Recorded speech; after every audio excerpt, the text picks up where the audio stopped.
she made at the end of her coronation. We can see inside the carriage the representation of the Queen as she came out for the coronation on the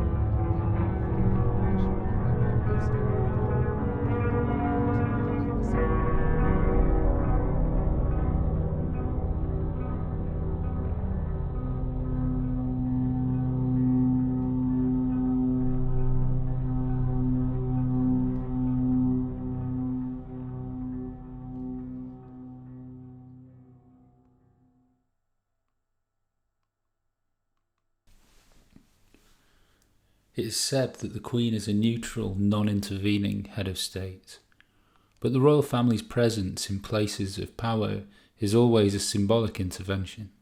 It confers legitimacy on the values embodied by the royal family.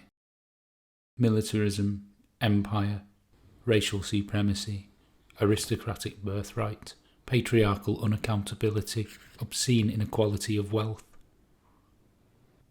Their continuing talismanic presence in British public life is a reinforcement of those reactionary values.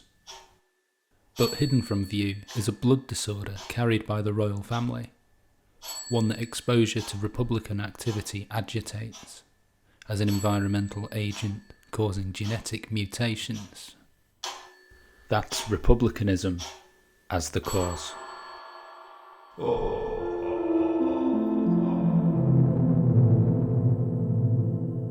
1897, Queen Victoria's Diamond Jubilee, Dublin. Republicans wave black flags bearing statistics of starvations, evictions and other atrocities. A coffin draped in black cloth with the words British Empire embroidered on it is thrown into the river. Platinum Jubilee. Platinum Jubilee. Platinum Jubilee. Platinum Jubilee. Platinum. Platinum. Platinum. Platinum. Platinum. The Platinum Jubilee. Jubilee. Historic platinum. Platinum Jubilee. Platinum. Platinum Jubilee. Platinum Jubilee. Platinum Jubilee. Platinum Jubilee. There has been a number of anti-Jubilee parties, not protest parties, happening around the country these past few days. Taran Kidwani attended the Scrap the Monarchy party in Hackney Marshes in London on Friday and joins us now to reflect the other side of opinion. Taran, morning to you, how are you? But look, perhaps one of the greatest sights of all, from the Battle of Britain flight coming towards us now as they see this great Lancaster bomber flanked by 3 Spitfires and 2 Hurricanes. What a great sight.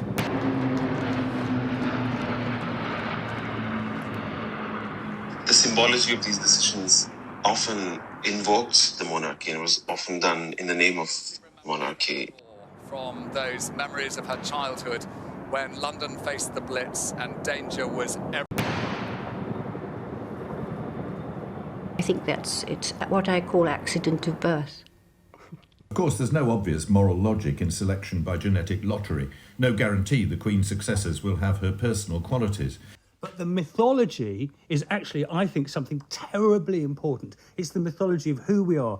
Truth is embedded in mythology, and it's about how we understand each other. Right. I think it's a very strong. I think it's part of Britain's DNA. I think it's a very strong argument. I just think we cannot overlook the ideological institution.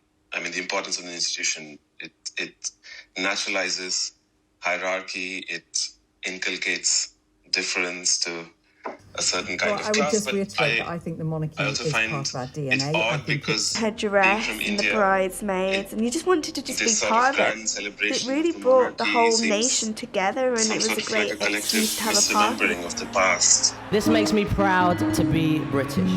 This makes me proud to be British. This makes me proud to be British.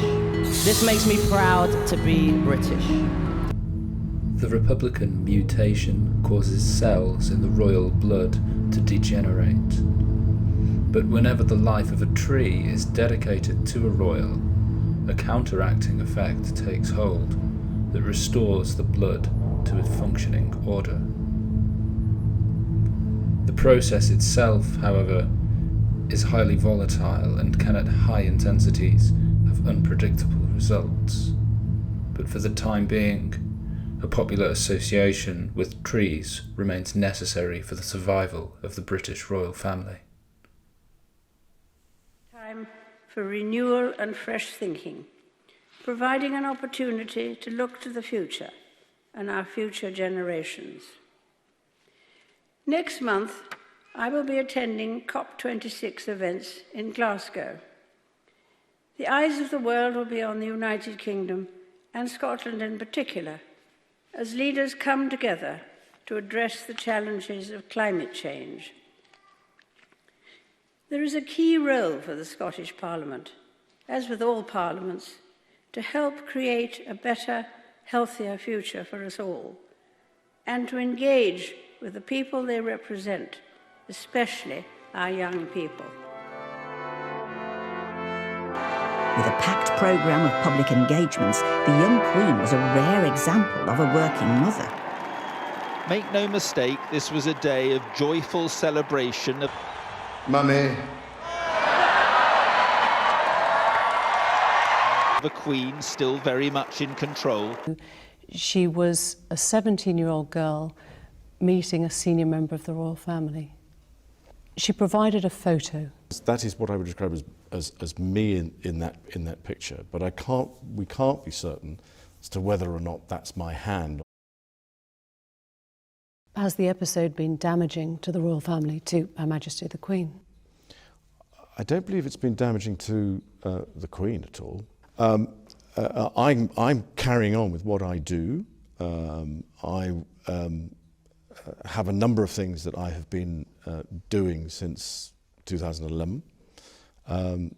They're pretty well organised, pretty successful, and so I'm carrying on and trying to improve those things that I'm already doing. We can't be certain as to whether or not that's my hand. He needs to be held accountable. We need to show the world that the rich and the mighty can fall too. He had quite a colourful life before he was married, and it didn't take him long to resume the rather rackety existence that he had adopted as a young, licentious naval officer after Elizabeth and he got married. And certainly when she was preoccupied with her royal duties, he tended to be off in rather, shall we say, unsuitable company.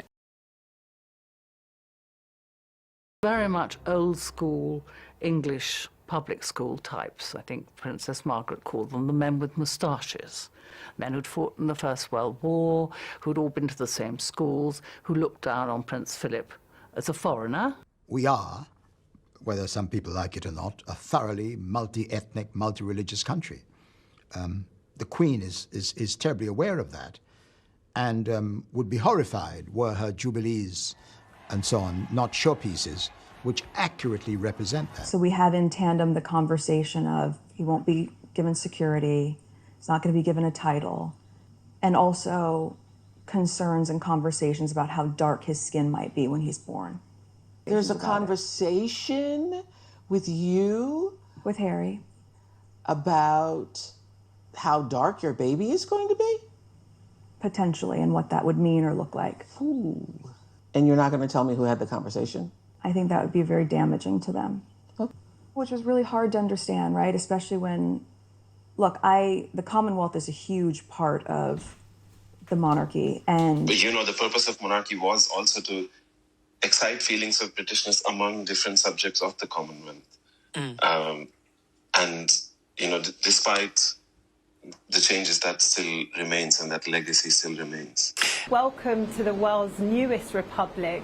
This is indeed a symbolic moment for the country, a moment of history, because for 396 years, this island has been under a British monarchical system. So yes, this certainly is a symbolic moment.